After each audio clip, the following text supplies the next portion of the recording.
Folks, here we are in Las Vegas, Nevada at the February session of Platform, part of Magic Week, and we're here with Scott Ohsman, famed and highly reputed market analysis of the footwear business, major rep in the Northwest. Oh, major. And since I have an in with Scott, he gave us a few minutes of his time to tell us about what's going on at the Platform show. I don't think you can get It's anybody good else. to be well connected, folks. You can't get anybody else booked. Is that the problem? That's it. And the price is right. The price is very good. I think I'm wearing the same thing I was last time.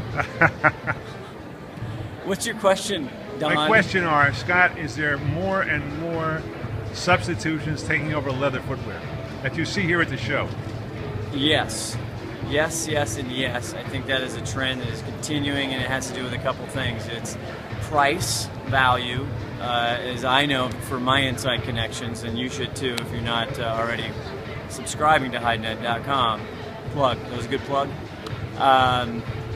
Leather prices going up. So I think it's price value is a huge consideration now for manufacturers and for consumers. And the second thing is because of the non-true leather products out there, they're getting so good at making it look like leather and maybe even feeling like leather that the consumer, it doesn't care. The people who have genuine leather aren't getting the credit that they probably should or deserve, and we see that on the technical side as well.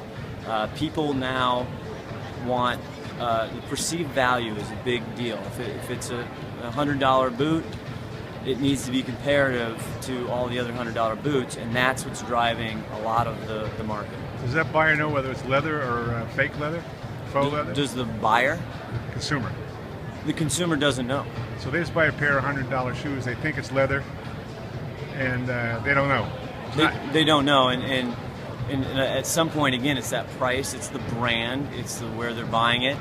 At some point, it might not affect their decision making, whether it's leather or not leather. How about price points at retail? Are there chain stores saying, hey, we can't pay 20% more because the price of leather's gone up and the shoe costs more? What do they say? What do they do? Absolutely. In fact, they're getting more competitive with the dawn of the internet, with the dawn of consumers now being so transparent with brands and retailers, and understanding, again, this is all the new paradigm shift of retailing, whether it's national change, independence. They're not being able to get as much money as they were unless the brand is so hot and it's a fashion, a trend. Yeah. People will put blinders on as far as price because they got to have it. And Nordstrom's is feeling that. And Nordstrom's specifically, when people think of Nordstrom's, they think of, oh, they can sell all our highest end luxury items. Well, yes, they can do a good job there. What really drives there, they're pushing back on manufacturers because they want phenomenal value. They need value. Will they care if it's leather or 100% leather? Or? They do and they don't. It just depends on the price and what it looks like. And the price brand. Points are still key. And they don't care if it's made out of leather or bananas. It's got to look like this and get that price. Is that fair to say?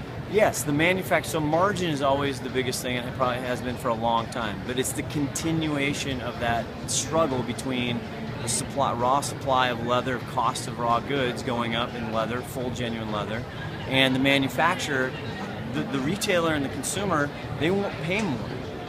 So it's that constant struggle of both those, the manufacturers and the supply chain, coming to a price that they can go to market that's not going to lose sales. So would you say leather's priced itself out of everything except the ultimate luxury items? I don't think so. My thing for leather would be to continue to work with the other type of materials, honestly. And those hybrid materials that the consumer, again, doesn't know the difference, and a lot of buyers don't know the difference because they think it looks like leather and feels in the price.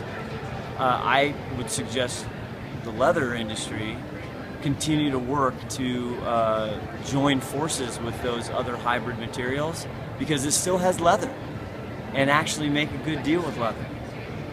Okay, I appreciate that. Remember, walking around here, and we're running out of time, how do you find retail business? The retailers here, they say they have good shoe business?